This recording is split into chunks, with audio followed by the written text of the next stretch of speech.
Hello and welcome to Afternoon Tea with Karen.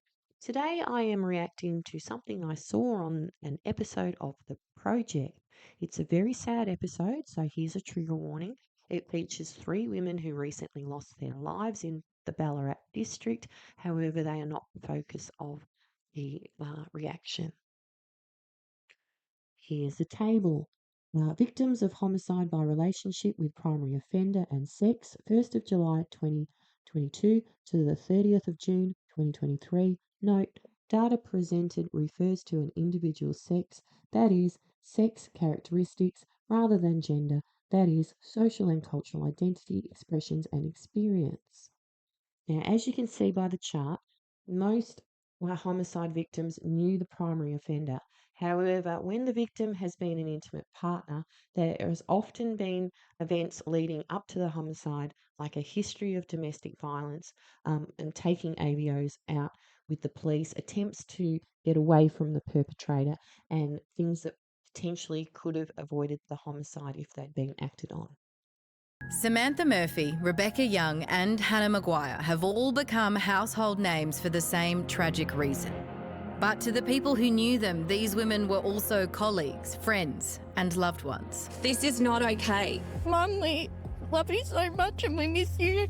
Three Ballarat women, allegedly murdered by three Ballarat men. No one should ever have to feel scared, unsafe, too scared to leave the house. In a place like Ballarat, it's not 6 degrees of separation, it's 1 degree of separation. People are in fear when they go out on their own. They're operating differently. They're being more cautious. Shockwaves throughout the whole town and broader community. Nicola Robson has lived near Ballarat her whole life. At the back of our minds, we've always said probably shouldn't run by yourself, or at least have your phone or a watch. But now it's actually, no, you need these safety measures. Samantha Murphy was one of Ballarat's many keen runners, but the trails she frequented are quieter than they used to be. And runners like Nicola are joining clubs so they're not alone. Personally, I do feel much more comfortable running with a group of friends, people you can trust. If I was running by myself, I'd take the dog because he is pretty big. It's definitely unfair that we need to make those extra precautions, especially when you see men running by themselves and you're like, damn, wish I could do that. I'm in. Because if I'm not running, the best place to be is stuck right at him. Fiona Skeen wants women to feel like they have the power to fight back if they get into a bad situation. I live less than a kilometre away from where we believe Samantha went missing. And I'm just thinking, oh my God, what if she knew the stuff that I know? She's a black belt in Taekwondo. See how I'm using my legs to come straight up into his face? Don't stop living life. It's because of fear. And last week, Fiona put on a free self-defence class. Hook, break. Why did you want to come tonight? I think because of what's been happening in Ballarat recently. Walking down the street, I know that I'll feel a bit safer. Ballarat City Councillor Belinda Coates has spent decades working as a social worker. There are people who've worked in the direct service areas in Ballarat that are just really exhausted and demoralised. Is this a women's issue or a men's issue? It's everyone's issue, and it's certainly primarily an issue of male violence that impacts disproportionately on women. Belinda isn't the only one who thinks this. Women should be free just to do what they want, wear what they want, and act how they want, but have the freedom to move around. Men, like construction business owner Jason James, have taken notice. How would you describe Ballarat? I'd describe it as a great place to live, great place to raise your family. Has it felt that way over the last few months? No, it hasn't, to be honest, and that's kind of why I've sort of taken the initiative to learn more about how I could help in this area. Jason has joined a men's initiative in Ballarat. It hopes to help men understand more about violence against women and to stop other men from hurting women. I know myself, talking to guys that I know and work with, that equality is oh, that's like a woman's issue, it's not a man's issue. So therefore they sort of tune it out and don't educate themselves on it. Run by Women's Health Grampians, the program will teach men about what drives violence against women and how to stop it. I've learned that men need to start speaking up, calling out bad behaviour. You know, if we see something that even looks like domestic violence or, you know, the way that other men talk, then to you know, step up and call it out. Research has repeatedly found that violence against women is fundamentally driven by gender inequality and a lack of respect for women. This means everything from equality in the workplace to stamping out sexist language can help. Women can't do that on their own. They can do things to support themselves to be safe from gendered violence, from men's violence, but they can't cure where that violence comes from. That's not their job, it's ours.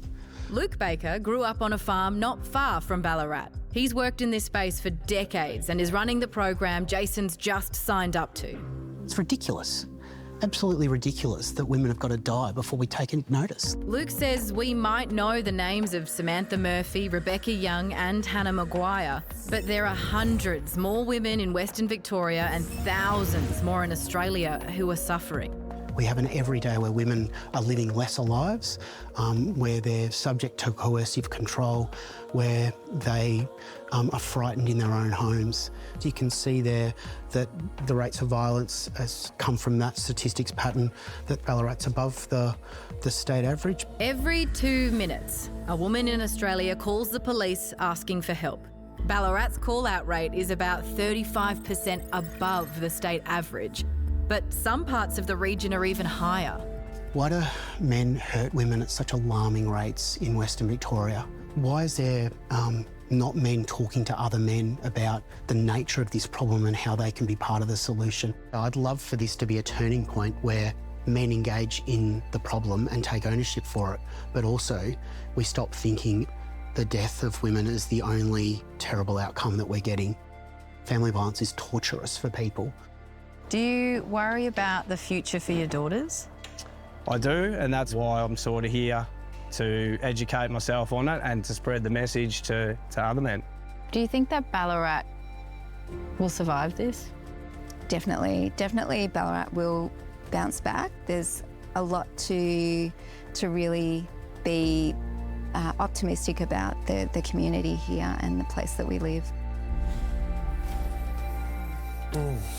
You know what's really interesting? We hear these stats as a woman killed every 4 days. I think the stat that was mentioned in that story was every 2 minutes a woman is calling the police. But A woman calls the police every 2 minutes for help, but they try to make it all about domestic violence.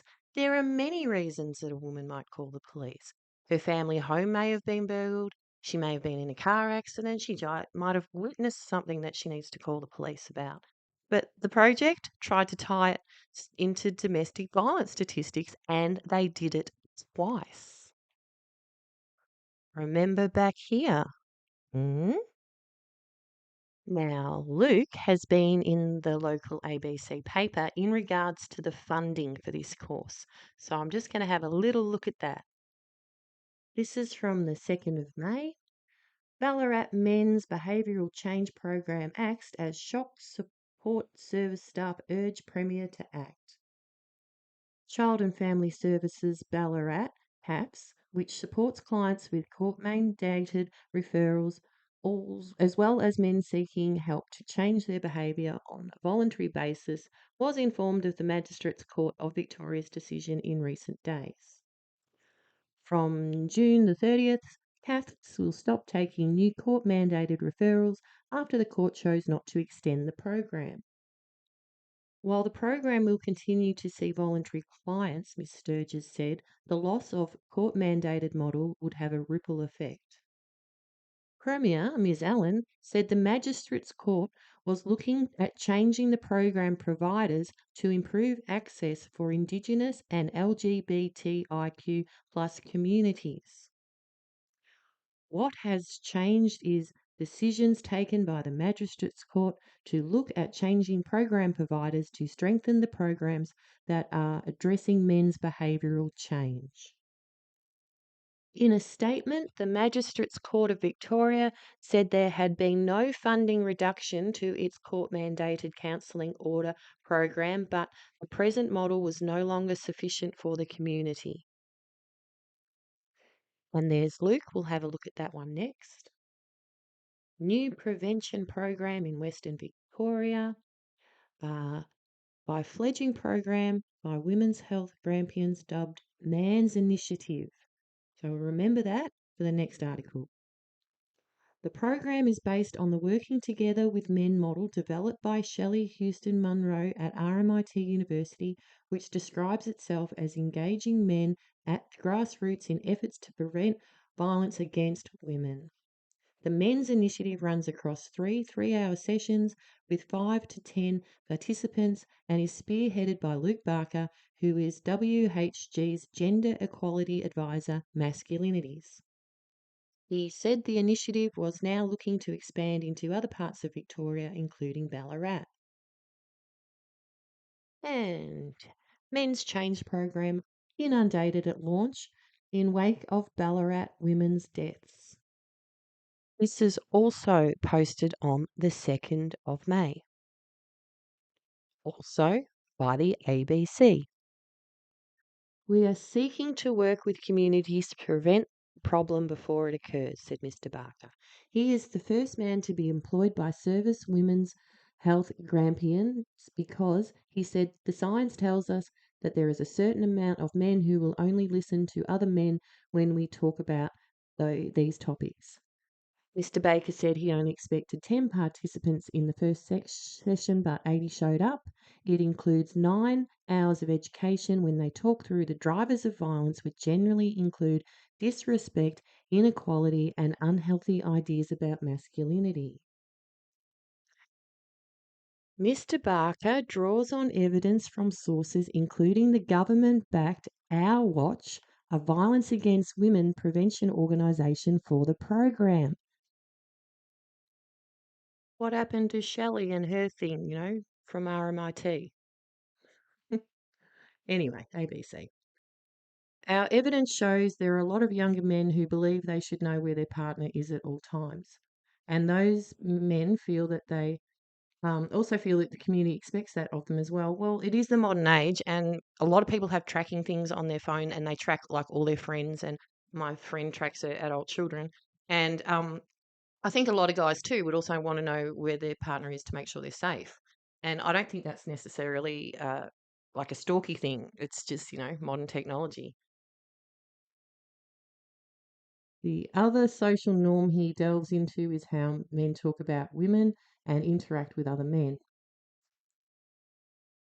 The Women's Health Grampians Men's Initiative also targets influential community leaders who can spread the word, including sporting and other social clubs, businesses, and government agencies.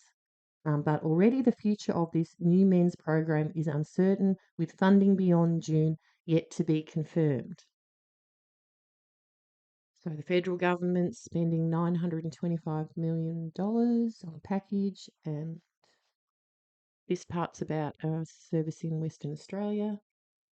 Matt, not his real name, did the program after being imprisoned for domestic violence related offences. Said it has changed his life. He also would have had to do it as a condition of his parole. Anyway, the last article kind of indicated that he was going to get the funding. Well, his program is going to get the funding. Anyway, that's all. You, Jason, if you want to keep your daughters safe, you need to have a chat to Councillor Belinda Coates, because recently she's organised for trans women and men who self-ID as women to play women's sports in every code in the Ballarat district and also share the women and girls change rooms. And here she is on the project saying she's sticking up for the women. Yeah. There's going to be a part 2. Because last week on the radio, it was announced that Ballarat is going to be having Pride Month in June. The first the town has heard about it, and Belinda has been keeping it all quiet and done it all on the sly with her activist friends because she loves the queer community. Anyway, see you later in part 2. Bye.